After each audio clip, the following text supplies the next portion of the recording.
Welcome to another episode of The Neophytes, a special series within the Never Close the Inquiry podcast, wherein my good friend Thomas Maybe and I sit down and talk about current issues in politics. We are not experts, neither of us, and that's kind of the whole point.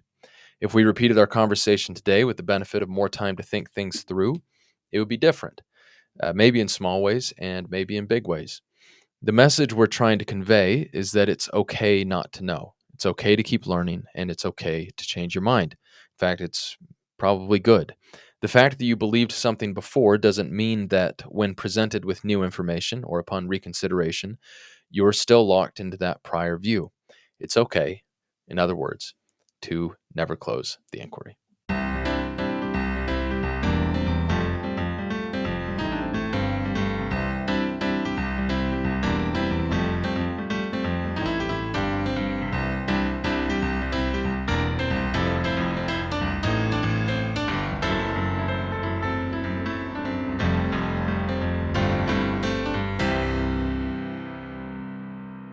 Welcome to episode 3 of The Neophytes. So today we are going to talk Blue Origin, space tourism, Katy Perry, and the value of celebrity endorsements. You know, why Americans do or don't listen to celebrities when it comes to politics. But before we get started, a word for our non-sponsors. Today, I'm drinking the original. A Diet Coke. Diet Coke is, of course, not quite as sweet as Dr. Pepper and its variants, but still pretty good. Well, I've thought that basically when it comes to diet sodas, you're kind of choosing your favorite cough syrup flavor. And I know there's people that would disagree with me greatly on that, but I feel like if you take a step back and taste it, you know, they're all kind of cough syrupy to me. So here's the thing. I don't drink very much cough syrup. So maybe cough syrup is just really, really good. And I've been missing out. But I love diet soda. Yeah, well, yeah. I mean, lots of people do. I do, but yeah, I mean, you liking that Dr. Pepper purple one. The blackberry. Yeah, I don't know. Delicious. I really like. I think that's just your brand of cough syrup that you enjoy. You know, that could be true. Yeah. But I think they're all probably kind of like that. Yeah. Because you can't replace the sugar. Not with that attitude. With RFK Jr. as our Health and Human Services Secretary, maybe at some point we just will stop drinking soda altogether. Yeah. Well, great. I mean, I'm sponsoring water today. Yeah, I'm co-sponsoring. I don't know. I'd be sad to give it up. The other non-sponsor for today's episode, of course, being A&W Zero Sugar Root Beer. Pretty good. Yeah, pretty good. The first time I had it, I thought it was gross, and then I became a diabetic. and now it's not gross. And now it's like, oh well, this is all right. Desperate times. Yeah. It reminds me, one of the best meals I had in my life. We were backpacking. It was a scout trip. We were backpacking Kings Peak in eastern Utah, and it was a 3-day hike. You know, hike up to base camp. Next day, summit, then base camp again, and me and I guess I won't say his name, won't publicize it, but a local person with whom I was sharing a tent. We were teamed up. Good friend. We had rehydrated mac and cheese after we'd gone to the summit. We had rehydrated mac and cheese. We actually got a little bit of dirt in it. Ooh. And I kid you not, that is one of the best meals I've had in my life. A little bit of texture, huh? I guess. Yeah, a little bit of grit to that rehydrated mac and cheese. Got it like REI. Oh, it's unbelievably good. That's nice. Yeah. Well, I don't know. It was really good. Okay, so let's talk the Blue Origin NS-31 suborbital space flight that took place on April 14th, 2025. This has really been, it spent a lot of time in the news. The trip lasted just 10 minutes and 21 seconds, which was much shorter than I would have guessed originally. The passengers on this space flight were Lawrence Sanchez, who, of course, is the fiance of Jeff Bezos, the founder of Blue Origin and Amazon, one of the richest men in the world. Gayle King, who is the host of CBS Mornings and editor-at-large for O, the Oprah magazine. Carrie Ann Flynn, who's according to Wikipedia, she's a former HR executive film producer, socialite, and space tourist. Her husband is... Space tourist is in her Wikipedia already. It is. Okay. Her husband is a billionaire hedge fund manager, Jim Flynn. They live in a penthouse in Tribeca in New York City. I actually lived in Tribeca for a summer, not in a penthouse. Tribeca, nice. Very expensive. That sounds like a Star Wars planet to me. Not quite. It's the triangle below Canal Street. So much like space. Yeah, yeah, maybe that's what prompted her interest in space. Planet Tribeca, yeah. Yeah. So her, then Amanda Wynn, who is an American, so she's a civil rights activist, bioastronautics researcher. So she started out, she worked at NASA, I believe. Yeah, she went to Harvard, then interned at NASA in 2011, 2013, was conducting research on exoplanets at the Harvard-Smithsonian Center for Astrophysics. Pretty impressive. And nice. Then she later became an activist after... I actually know this person. Yeah, she was raped while she was at Harvard. I didn't know she was one of these people. Yeah. Okay, I thought she was actually training to go. Okay, well, I'm already spoiling my point of view here, but I thought she was actually going to be an astronaut, and go on a mission. But that's cool. I'm really glad she got to go. Yeah. So yeah, she's. Yes. I don't know or care about any of the other people so far. So then spoilers. Then Aisha Bowe, who is an American aerospace engineer, STEM advocate, and entrepreneur. So she did her undergrad in aerospace engineering and master's degree in space systems engineering, both at University of Michigan. So go Blue. Mm-hmm. And then she pursued a career at NASA. So she, worked at the Ames Research Center, which is a major NASA research center in Silicon Valley. So she worked in the Flight Trajectory Dynamics and Controls branch of the Aviation Systems Division.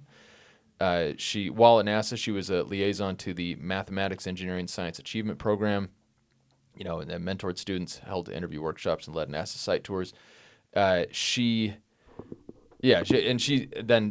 started an organization called, she's the founder and CEO of STEM Board, a technology company, and Lingo, an educational tech company featuring tutorials and online resources featuring NASCAR driver Bubba Wallace. Okay, so it's her. Seems important. Yeah. Very impressively. Only 38. Gee, Louise. Sometimes I read someone's, oh my gosh, Amanda Wynn's younger than us. She's 33. All right, leash. Neither of us has been to space. We're not off to a great start. Yeah. And then the sixth and final passenger on the flight was, of course, pop legend Katy Perry. Okay. Wonderful. Yes. So again, the mission, it was 10 minutes and 21 seconds long. So they took off. I figured it was much longer. That does not seem like a very long flight of any kind. I just imagine the cost and probably not low, and the logistics of getting him back without having him travel all the way across the earth. Some really impressive science went into this. Yeah. Yeah. As we know from our science backgrounds. Yes, our extensive knowledge. This was very good science. Data. Yeah. Yes. But so watching the video, watching the live stream that they did at the launch. So they basically what happens is they launch straight up and then come straight back down. So space is generally considered to start around what's called the Kármán line. It's the conventional definition of the edge of space. It's widely but not universally accepted. So when I first heard it said it's like 62 miles above Earth, and it's like, oh, that sounds kind of like, I don't know, sounds like some nice number. But then you remember it's 100 kilometers. It's like, oh, maybe they're being kind of arbitrary about when space starts. But so what? Why? So I'm not on X. Sure. Why do people care? Just in general. Okay. In what sense? Like why? Why do they care bad? So why do they care good? Yeah, what's special about this? Because this has happened before, right? As in people have gone to space? Yes. Yep. And commercially as well. Yeah. Like rich people have gone up into space. Not a ton of them, but yeah. Well, yeah, I mean, it's not happening every other day. Right. But it's something that has happened. Is what was different about this one that got people excited? Because the only source for my news is the unbiased people at Reddit who are very, wide viewed in all aspects of politics, so they don't ever have any right or left views, they're all very centrist. Right, centrist, unbiased generally, yeah. So I don't watch a lot of TV, as in I don't have a TV. Okay. Or cable or anything.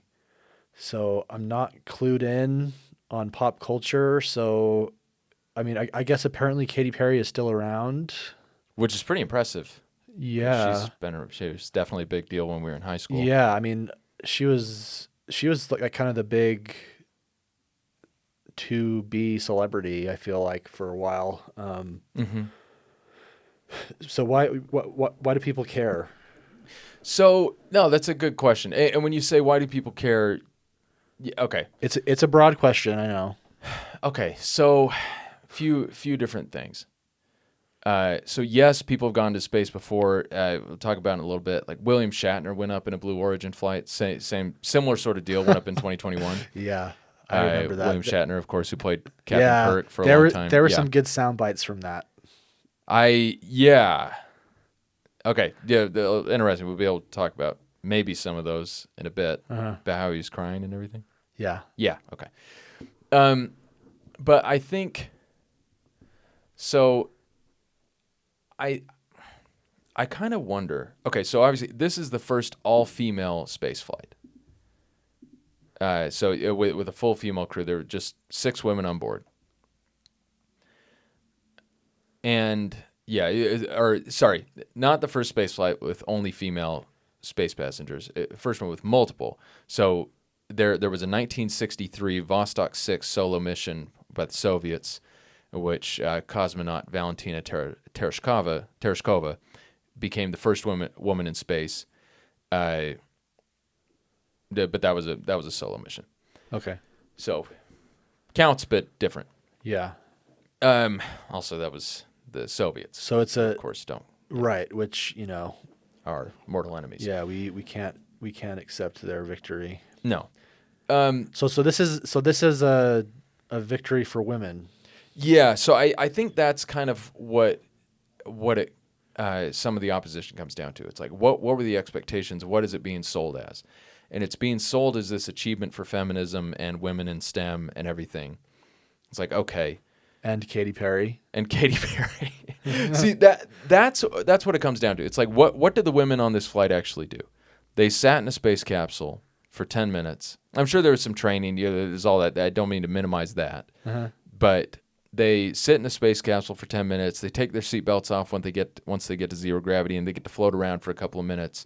They, do some selfies and all of that. And, Katy Perry has a number of shout outs to her daughter, Daisy. I actually wrote this down. So, the person who has inspired the most kind of backlash has been Katy Perry. I'm not surprising. Yeah. It's like, Well, it sounds like a few of those people definitely deserved to be on there and have contributed a lot to the field of sure. If you're going to do science a and women exploration only stuff. flight. Now, granted, there are a lot of female engineers that actually work on space stuff and could have been potential candidates to, include. Like, I imagine there were women on the ground actually working on the flight.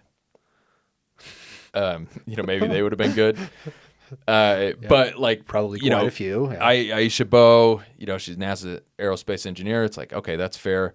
Amanda Wynn, she's an activist, but like worked at NASA. Like, okay, it seems pretty legitimate. Lauren Sanchez, she's dating the boss. Okay, fair enough. Gail King, Carrie Ann Flynn, Katy Perry, some more issues, but Katy Perry being the most kind of public. Well, it's like to me.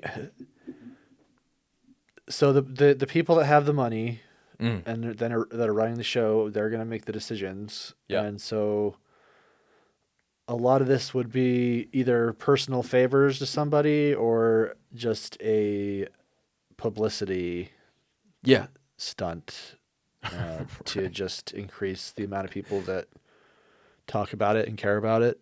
Mm-hmm. Which a mission accomplished, I suppose, because we're talking about it. Yeah, and so that kind of raises the question: like, what are you actually trying to do? Because if this is a victory for feminism, now, granted, we're speaking as men. Yeah, we're two bald white men. Yes, talking about women's issues. Yes, we very are on the nose. Yeah, we are the ultimate arbiters of whether something is a victory for feminism or not. Yeah.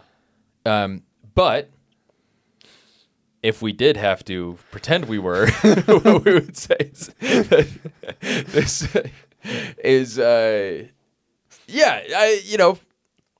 don't know. So, okay, Katy Perry said she did it because she wanted to inspire her daughter Daisy to, quote, never have limits on her dreams and show her that any type of person can reach their dreams. So her daughter Daisy, probably a lovely little girl. She was born in 2020. She's 5 or 4.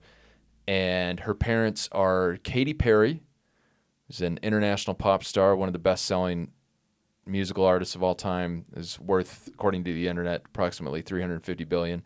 Her dad is Orlando Bloom. Oh. Legolas, Will Turner, famous actor who's apparently worth $60 million or so on his own.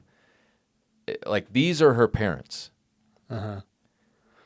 I don't know what her mom spending 3 minutes in space does to change what she views as possible for her future. Well, before that moment, her mom hadn't been to space. Good point. But now she has. Yes. I mean, so maybe it seems pretty obvious to me. I mean, you weren't a space traveler, and then you were, and that's a.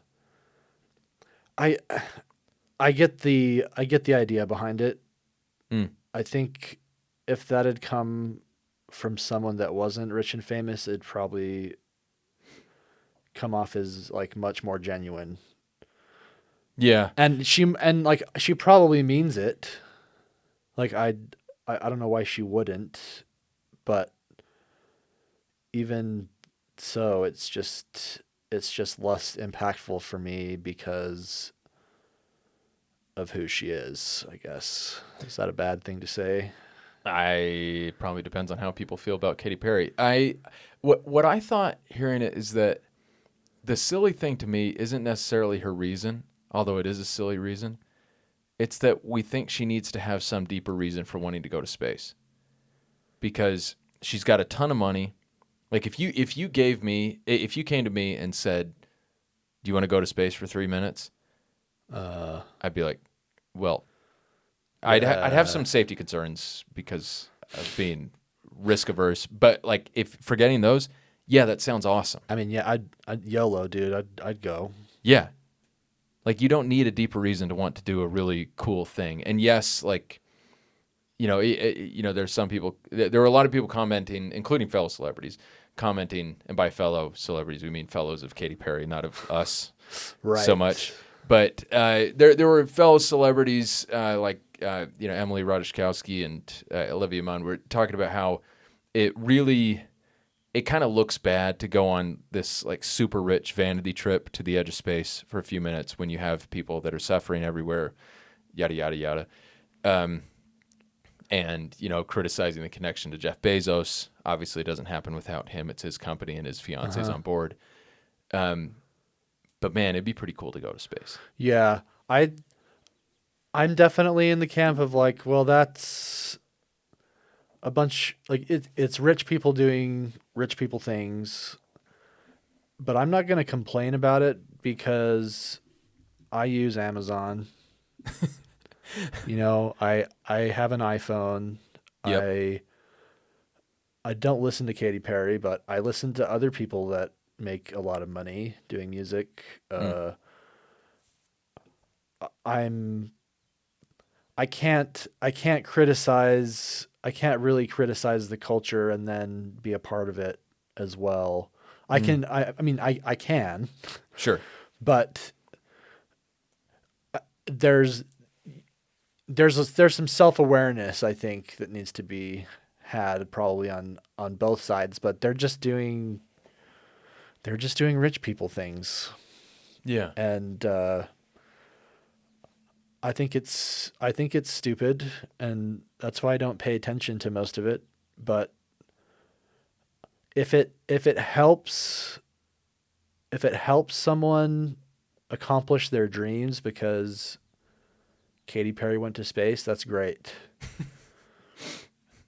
If that happens, I don't know, but I'm sure one or two people, but it would have been there could have been some different choices, but I'm not I'm not the billionaire that gets to decide who gets to go on my phallus shaped space flight object thing. Yeah, even for a rocket, it does seem phallic.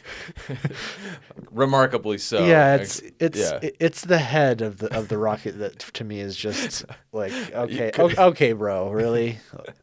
couldn't What's going on? couldn't have made it any less phallic. Yeah, like is that really like aerodynamic or something? Like I'm assuming there has to be a reason behind it, right? But Yeah, that was science reason. If we knew more about science, maybe we'd understand. yeah, Yeah. No. So I think you're kind of right. Like to a degree, I don't know how much we can actually talk about it. It's like, yeah, it's kind of ridiculous, but it's a very rich guy paying for it, and maybe who cares? And like, it's yeah. So there's a lot of it that's kind of silly. Maybe some people are going to be inspired by it. I don't think we're on that list necessarily. well, We're also not ladies. who? These are ladies. I mean, maybe the criticism is so they obviously took certain people for publicity reasons. Yeah. Why couldn't you take someone? Man, this gets weird because I don't know enough about Katy Perry, but I assume there's probably better role models for women in general that have just done some really cool stuff without being in the entertainment industry and Yeah. that are actually related to um, the STEM field in general, and Yeah. space and stuff. There's probably famous people that would contribute just as much talk and buzz, but not someone that's unrelated. And I'm happy for her that she got to go. But if they were just after publicity, I mean, maybe they were after a negative reaction because it just causes more people to talk about it. Yeah, but that raises the question: like, what is the purpose of negative publicity? Is it any publicity is good publicity? I think, Because she definitely generated a lot of publicity, most of it negative. well, has any of the news coming out about these space travels really been positive? The William Shatner one, I think, was probably the one that comes to my mind as being the least negative. Yeah, because he's got a connection to space as far as entertainers go, and he had a kind of profound reaction upon returning. Yeah. Like I remember like watching his reaction was very cool. Not and you know those women had some great reactions too. But it felt more like it just feels it's like this weird doesn't feel like a real life, like it's a reality TV show or something. Like she holds up like the flower and then Daisy. yeah, and so that makes sense now that you That's told her me. daughter. Yeah. Then the butterfly and man, I it looked beautiful. Like I would love to see that. But there was just this weird uncanny like what's Kind of an uncanny valley. Like, what why is happening? why are they it just didn't seem normal to me. So, to give people a little more context on the Shatner reaction, so I'm going to read this is from an NPR article from 2022. But Shatner told NPR, I was crying. I didn't know what I was crying about. I had to go off someplace and sit down and think, what's the matter with me? And I realized I was in grief. While he wasn't sure what to expect, Shatner did not predict this. He had been excited to travel to space and had thought about it for nearly 60 years, but didn't think he'd be overwhelmed with sadness or that he'd go through, quote, the strongest feelings of grief, end quote, that he's ever experienced. There's a name for what Shatner felt. It's called the overview effect. The term was coined by space philosopher, cool title, Frank White in his 1987 book of the same name. That's awesome actually. What do you do for work? I'm a space philosopher. Oh wow, okay. That's a career change for me. So Frank White, this space philosopher, told NPR, the overview effect is a cognitive and emotional shift in a person's awareness, their consciousness, and their identity when they see the Earth from space. They're at a distance and they're seeing the Earth in the context of the universe. This context was what struck Shatner the most. It was the death that I saw in space and the life force that I saw coming from the planet, the blue, the beige, and the white, he said, and I realized one was death and the other was life. According to White, everyone who travels to space experiences an overview effect, an emotional or mental reaction strong enough to disrupt that person's previous assumptions about humanity, Earth, and or the cosmos. Much like something one would seek on certain hallucinogenic drugs, perhaps. Like ketamine, perhaps. Yeah. So everyone's overview effect is unique to them, but there are reactions that are more common than others. So White, the space philosopher, has interviewed more than 40 astronauts and says that Shatner's response is typical. People often cry when they first see the Earth from space, he said. I wept for the Earth because I realized it's dying, Shatner said. I dedicated my book, Boldly Go, to my great-grandchild, who's 3 now, coming 3, and in the dedication says it's them, those youngsters who are going to reap what we have sown in terms of the destruction of the Earth. After traveling to space... Wow, that's pretty grim. Yeah, it is a little grim. Yeah, his reaction was kind of grim. After traveling to space, astronauts gain a greater understanding of how precious and delicate the Earth is. Many astronauts report that they were aware of climate change and global warming, but they became much more sensitive to the subject after traveling to space. Here comes the liberal propaganda. That's NPR. White said that one astronaut told him that the biggest lesson they learned from space travel was the difference between intellectual knowledge and experiential knowledge. Here's Shatner again. I saw more clearly than I have, with all the studying and reading I've done, the writhing, slow death of Earth and we on it. It's a little tiny rock with an onion skin air around it. That's how fragile it all is. It's so fragile. We hang by a thread. We're just dangling. He also said, we're entangled with each other, he said, decrying conflicts between human beings. We have a war. The stupidity of it all is so obvious. So, according to the space philosopher, space travelers return to our planet with a greater distaste for war and violence and a desire to do something to improve life back on the surface because they've seen the truth of our situation. So, It's kind of interesting. Some of that makes a ton of sense. The idea that you would see everything in a greater perspective and then think, Yeah. maybe a lot of human conflict doesn't make a ton of sense. Yeah, I could see So that. Why has Katy Perry been interviewed by this philosopher fellow? I don't know that she has as of She, yet. I do know that upon leaving the capsule after landing, she kissed the Earth, terra firma, and then gave a press conference. But I did not listen to the press conference. Shame. Yeah. Chalk that up to lack of preparation. I guess it's. I guess I kind of have that opinion. I guess, but without the. I'm not sure the world's gonna end soon, because it's from his statements. Sounds like he's thinking the world's dead already. From the way he was wording it, it's like, oh, well, I guess my grandkids are inheriting this earth that we're killing. Basically, is what that. Yeah, What it that sounded was like. probably a tough moment for him. If he thought, "Oh my gosh, I'm 90 years old. We've killed the Earth, and now my great grandchildren are going to suffer for it." Yeah. Yeah, that's dark. Yeah. I guess because I don't really. Wow. I don't know how much I need to out myself here, but humanity isn't the greatest sometimes. So no matter what happens to us, the Earth is still going to be here. Unless we blow it up. Like we'd have to do some serious shenanigans for all life on Earth to be destroyed. Yeah. We might manage it, but the Earth's going to be here. So I guess if you don't care about humanity, then there's your silver lining. We're not going to destroy the Earth. We could destroy humanity, which is a difference. It is a difference. But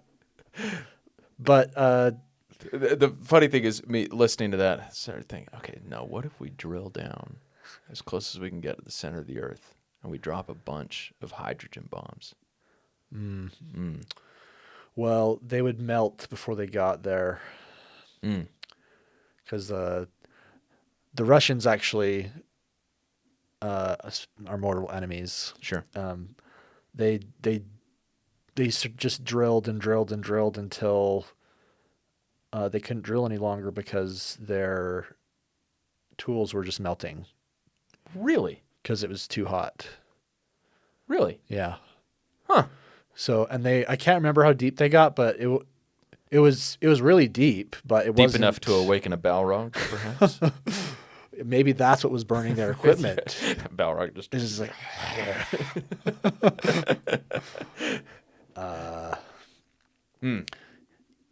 well, I think there's reason to be concerned for humanity, but I just wish people wouldn't care so much about what rich people do. But I've never been a person to follow celebrity culture and stuff, which is a huge blind spot because I know people that follow that stuff religiously and Right. would buy People magazine and follow the tabloids and be all up to date on who's who, know who the best photographers of Justin Bieber were that would follow him around and harass him and take pictures. And I've never really cared about celebrities or sports athletes. I've always been in the words of Dave Chappelle, what does Ja Rule think about this? Where's Jaw? Yeah, where's Ja? I guess I don't really care. So, no, but you raise... This gets back to kind of the bigger issue, and this is kind of an interesting one. So it kind of gets back to and not just the Democratic Party, it's both parties. But people, okay, so we have celebrities, right? Uh-huh. Okay, stipulate that a certain number of people are famous. And when we're talking about celebrities, we're primarily talking about those that have gotten famous for their work in entertainment, Yes. actors, singers, and the like. Okay, and many of these people, as Americans or non-Americans, they have political views, right? Mm-hmm. Okay. And they often express those political views. Sure. And politicians and political parties seek their endorsements and then broadcast said endorsements, hoping that those endorsements will have an impact on what non-famous people do with their votes. Okay, fair enough. So, like from this last cycle, probably the biggest celebrity endorsement for Democrats, the biggest moment would have been, I think, Taylor Swift. Right. And then, the people on the right have kind of decried this for years and have sought the higher ground, offered by principle and said, these celebrity endorsements are ridiculous. We reject them. But then at the same time, it's like, Hulk Hogan spoke at the Republican National Convention. Clint Eastwood. 2012, lectured yeah. a chair.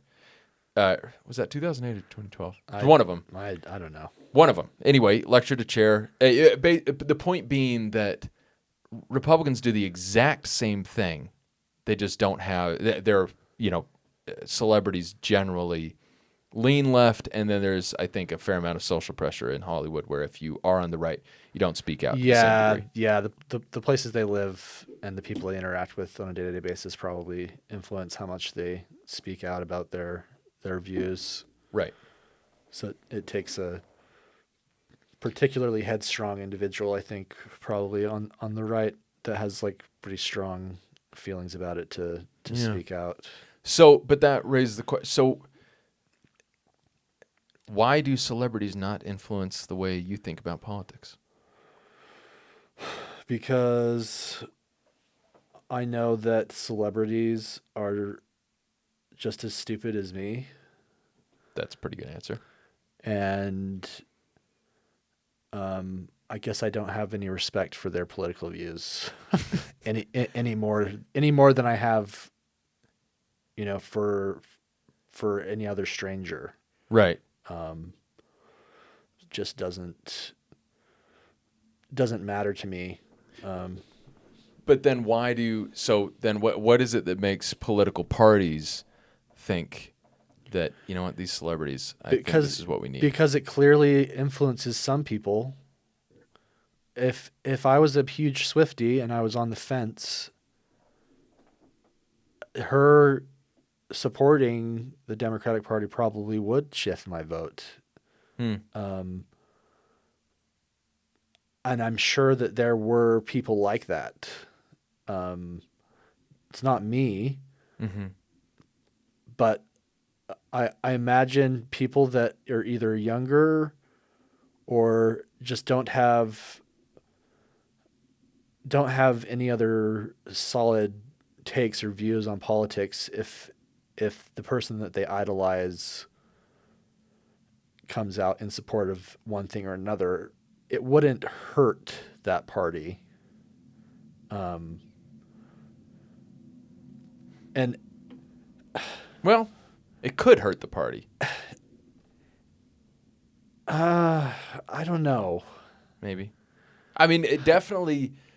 I will say that there are definitely people on the right that parade the endorsements, celebrity endorsements on the left around as evidence that the left is disconnected from the concerns of working class people. Yeah, that can make sense. Electing billionaires and stuff is probably not a representation of the average person either. Argument could be made. One could say. But it's also, I know everyone is free to share their opinion. I probably wouldn't if I was a celebrity, just because it would alienate part of my potential revenue. Thinking about the bottom line. I mean, if that's what you're after, I can't imagine a celebrity being in it not for the money. If I'm just judging them wholesale, I suppose. But yeah, if you're after the money, that's what I don't understand about businesses that get into politics, because you're not. I'm not a minority. I'm not gay that I know of. Right. So a company coming out and putting a pride flag on their Twitter account for a month or a week and then taking it down, I don't really know if that necessarily helps very much.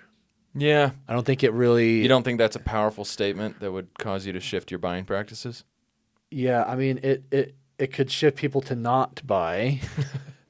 And maybe some people have like a list in their head of companies that do support minorities and other groups, and they only shop there. But I imagine that most people just don't care and get the things that they want, unless it's a very big public thing. Like I know that Target has suffered recently because of what was it, DEI stuff. Yeah. I don't know much about that. I just maybe I'm just the wrong person to have this conversation, because I just don't care. I just I don't go on Twitter for like almost this exact reason, because I have my own life, my own problems that I try to deal with, and stuff beyond that is overwhelming to me most of the time. And so whenever I engage with anything online, even if it's just in my own head as I'm reading it, I feel terrible afterwards. I very rarely have like positive feelings after spending any amount of time on social media in general. Like almost ever. Yeah. So I don't know how unique that is.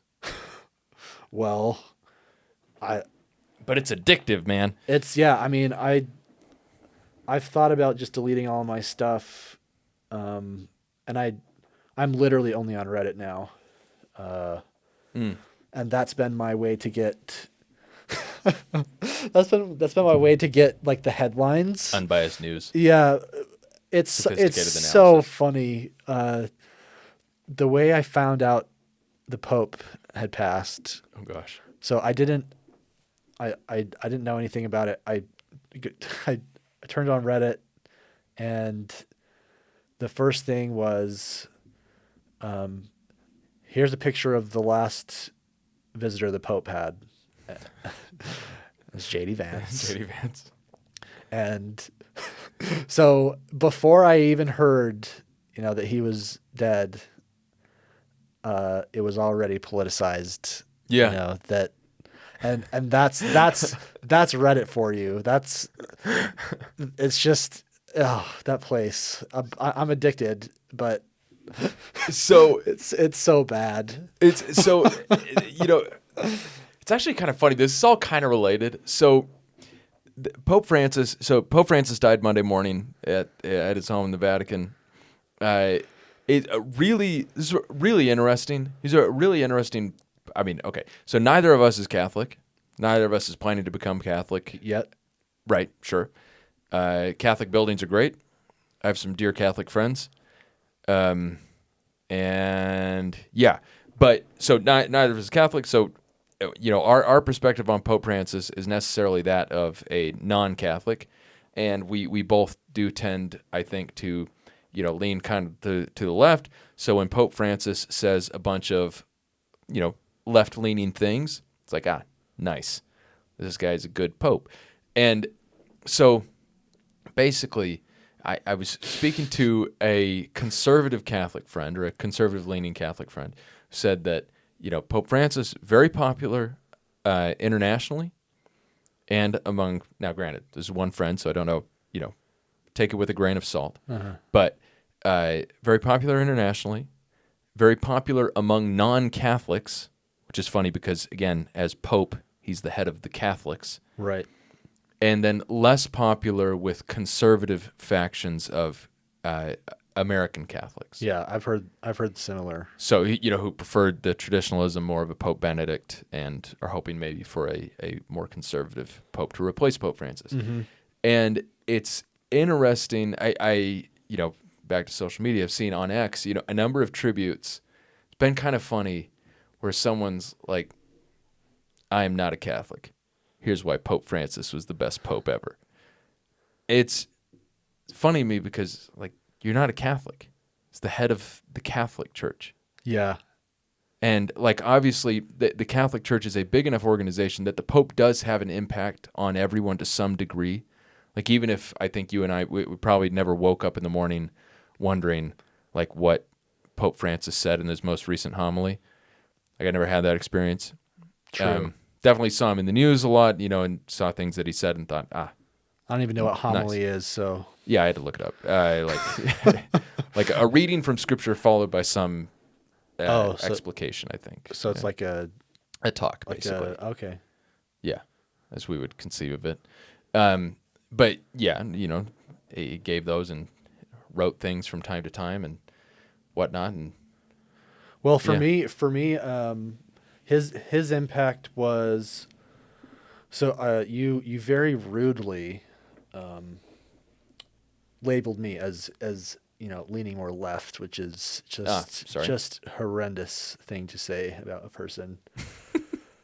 But what I did like about him was that he seemed to be focused on loving the people, which and also I remember he got rid of the big fancy chair, and he kind of simplified a whole lot of stuff around the grandeur, which I feel like was a great message to send the world in general of whether or not I have no idea what else really he did, besides the things that I would hear that he would say about people that were gay or just the less fortunate, and how he seemed to be very focused on people, and I really like that.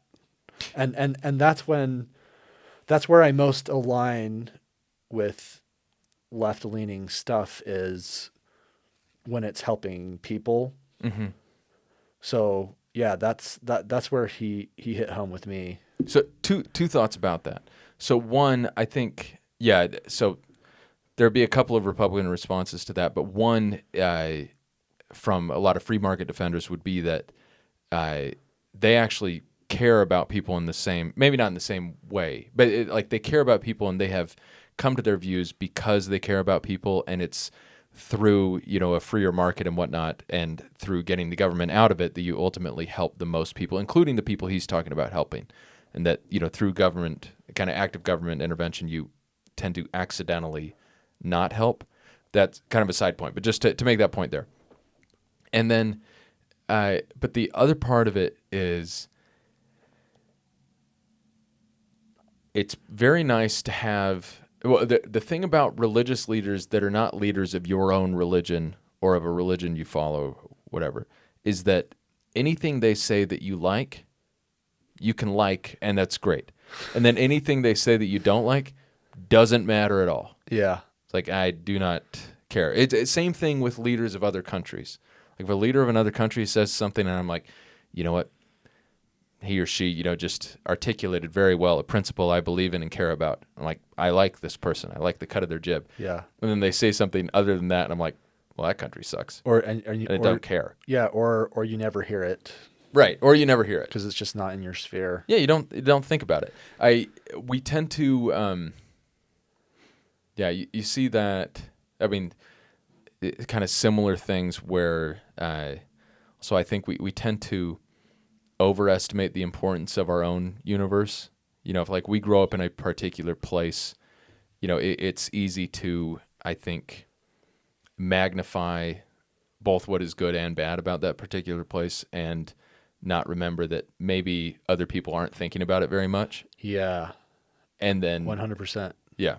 And then at the same time, like, you'll hear about bad things or good things that happen to other people in other places or in other organizations or whatnot. And you'll think, like, it just doesn't hit in the same way.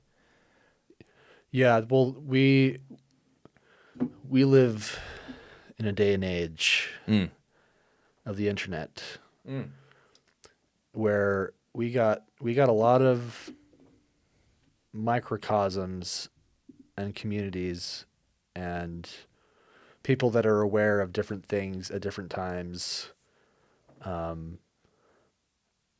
Like you probably don't even know that Oblivion was remastered and came out yesterday. You probably didn't even know The that. movie?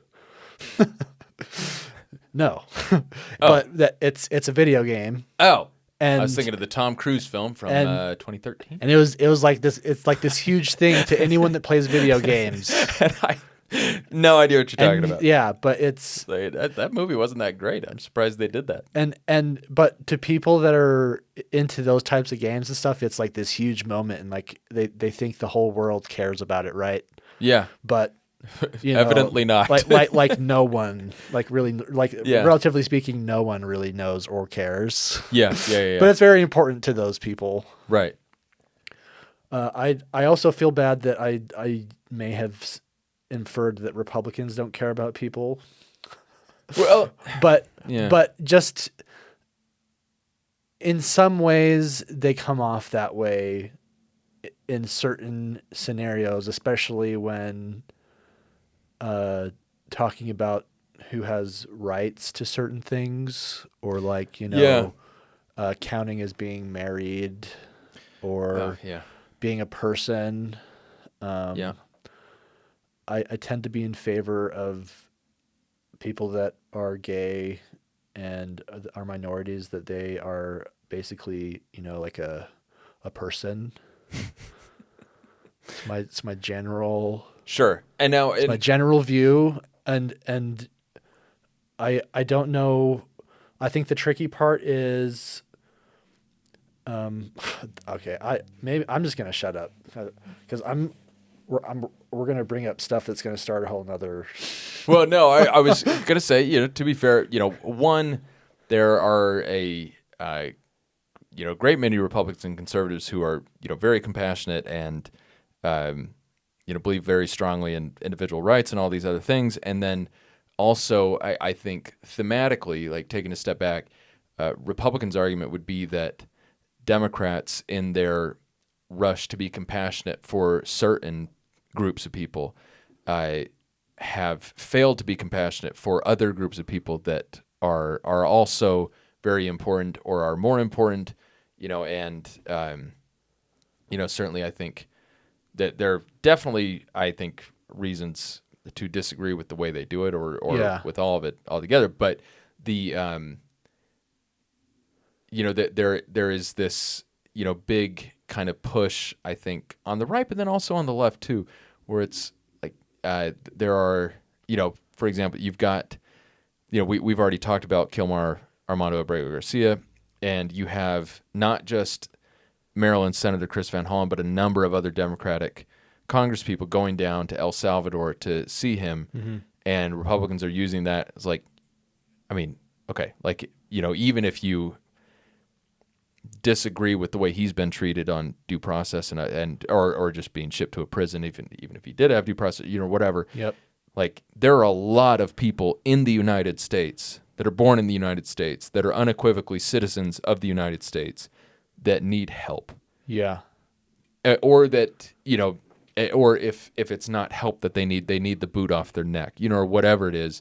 And by spending a lot of what is taxpayer money to go, granted it's a rounding error when it comes down to it, but spending taxpayer money to go to another country for the sake of a non-citizen, even if he had, who may potentially be a member of MS-13, but, going to another country for the sake of a non-citizen when you're not doing enough for the citizens, it's like you have your order of operations backwards. To borrow the Catholic concept that J.D. Vance has talked about, ordo amoris.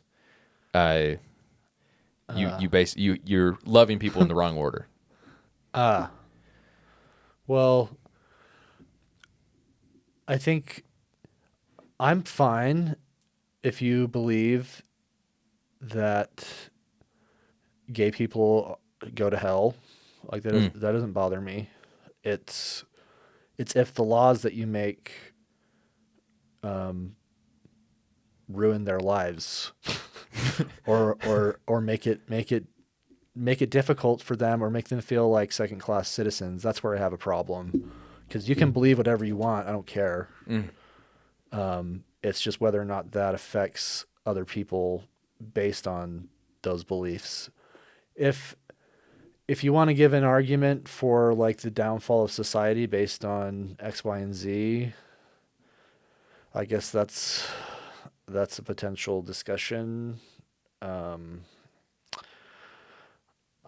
not even going to touch that though. So, yeah, I mean, I figure anything like that would be speculative. But I do think so that there's an interesting thing here, though, to look at.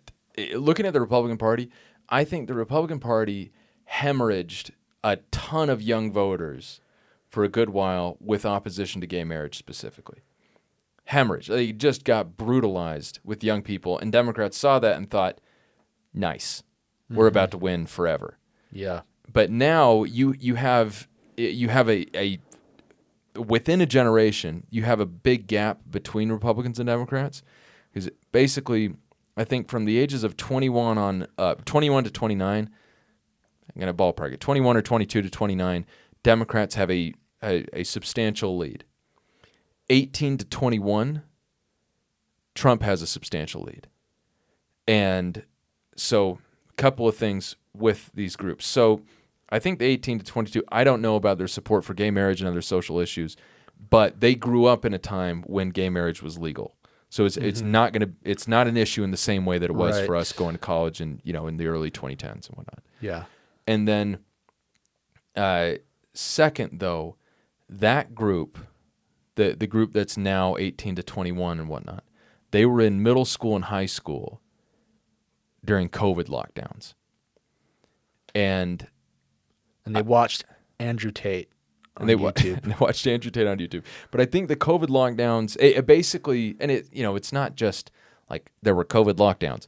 It's that I think the school closures have, at least in retrospect, and maybe it's fair even from the beginning, have largely been associated with Democrats.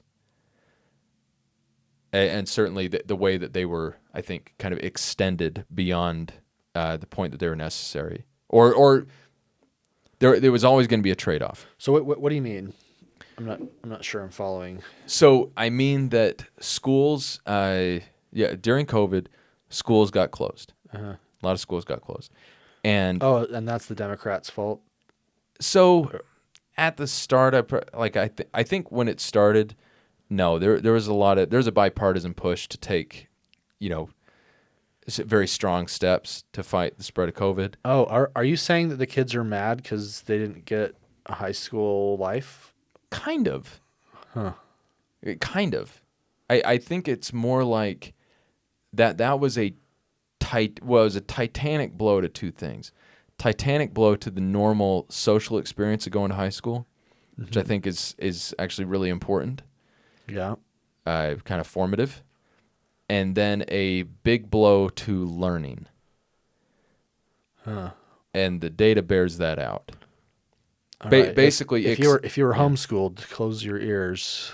Yeah, homeschool I think for some people works really well, but there are a lot of when people choose to when people elect a homeschool option, go with a homeschool option, you hope that they're prepared to do that because that's a huge commitment. You got the parents that are committing to fill the roles that teachers fill.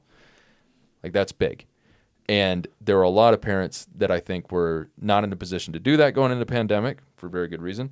And then, just remote school is just not the same as being there in class. And the test scores have, these kids going back to school they have not gone up. Yeah, everything about our education system kind of got worse.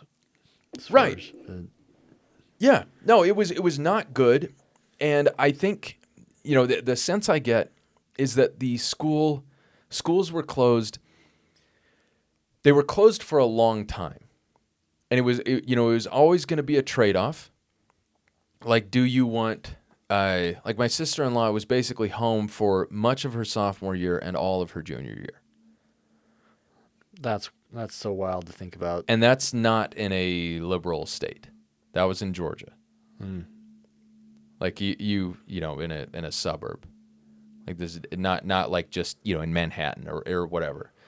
I think there were a lot of people in that position where they just straight up lost out on more than a year of school. And they're getting lessons during it. They're doing the lessons online. Yeah. It's not a one-to-one, not a one-for-one substitute. But I think whether at the time, like whether there's a bit of revisionist history going on with it, Democrats are definitely associated more with. They're taking the blame for sure. Yeah, with COVID precautions, Democrats are associated with it, and that makes sense to me. Yeah, I think it's fair. Yeah, that's warranted. And the thing is, like, there was always going to be a trade-off where it's like, yeah, if you don't shut down schools at all, like, you're going to have more vectors to spread the disease than if you do shut down the schools, in all likelihood. Like, I can see how that would make sense. Uh-huh. You got more people together. Okay, that makes sense. But you are obviously also going to have trade-offs. And in retrospect, it seems like the trade-offs were really bad. Yeah. And so the people that were most affected by those trade-offs, we're speaking in generalities because obviously there are a lot of young people that really love Democrats and a lot of young people that really like Republicans for totally different reasons. Yeah. But speaking in generalities, like, that is one of the things that's kind of blamed as, like, this it's like, why are these young people specifically liking Republicans when young people hardly ever, like, young people are always liberal. It's when they get older and are crushed by life that they, decide, actually. Right. Yeah, exactly. The conservatives are right. It's the young people, the idealists, going to college and having their brains properly turned into, they're learning about the glories of socialism in their humanities classes. Yep. Like those wonderful classes are not taking hold, not taking root the same way. So basically, to summarize, Yes. Liberals are to blame for America being not smart, and Katy Perry in space. J.D. Vance killed the Pope. Yeah. I was thinking it's like allegedly. Sorry, there's two ways to look at it. So he's, the Pope's last visit, it's like he stayed alive to bless, to visit with this, great American Catholic leader, Catholic convert, J.D. Vance. Okay. That's one way to look at it. Yeah. The other way, of course, is that he killed the Pope. One of those mysteries of the universe, Yeah. that we'll all be thinking about all the time. Yes. It's just one of those important issues. Yeah. Maybe we'd get clarity on it if we went to space. But yeah, so major issues from today, we have... okay, so Blue Origin trip to space. We talked about like 11 things. Yeah, no, that's good. Blue Origin trip to space, no one cares. People do, and it's kind of dumb, but, only so much we can get from that. But then the Pope dies, and that's interesting because, it's just kind of interesting to think about this concept of how when someone who does not directly affect you agrees with you, you love them. And if they don't agree with you, you don't care. But it's like why you're seeing, this total outpouring of grief and tributes from people that were not Catholic. Yeah. And I wonder, so why doesn't that apply to Katy Perry? Why, if I'm not a fan, or someone's not a fan of her going to space. Arguing the Pope and Katy Perry are similarly situated. Well, it's a famous person like the Pope, you're right, and then a famous person like Katy Perry, one to one. I could see the Pope carrying a little more credibility in certain. Yeah. I mean, I'd to some people, right? Yeah. I mean, if you told me you're going to listen to this person perform music for 2 hours, I'd pick Katy Perry over the Pope. Right. But, I'm sure there's like a 12-year-old girl that cares way more about Katy Perry than the Pope. A Catholic little girl or a non-Catholic? Yeah, maybe. Maybe, yeah. I mean, idols, and all that. Worshipping false idols. Yeah, sure. That's a real thing these days. Yeah, and in old days, too. Yeah, the kids need to watch out about their idols. Yeah, but no, it's, interesting. And I think that's where we're gonna call it good for today. And unless I decide to bring something up. Yes. Right now. But Jeff Bezos, if you hear this, we would be willing to brave an outpouring of negative feeling from America. Yeah, I'll take 3 minutes in space. Sure. Yeah, we'll go to space for you. I'm undeserving enough to go. Yeah. And we don't have deeper reasons to go. We just think it would be cool. Yeah. Also, it would jumpstart my space philosopher endeavor. It would be, it would be good for our space philosophizing. Yeah. Yeah. I guess I'm saying if you can be a space philosopher, and then I'll have you on the podcast as a space philosopher. Okay, all right. It'll be the Neophytes, and we know nothing except that you know something about space philosophy. Yeah, okay. All right, well, we're going to call it good there. All right, and that was the interview. Thank you very much for listening. If you wouldn't mind, please do leave a review for the podcast. I believe those are important.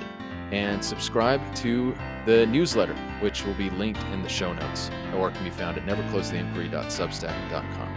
Thanks.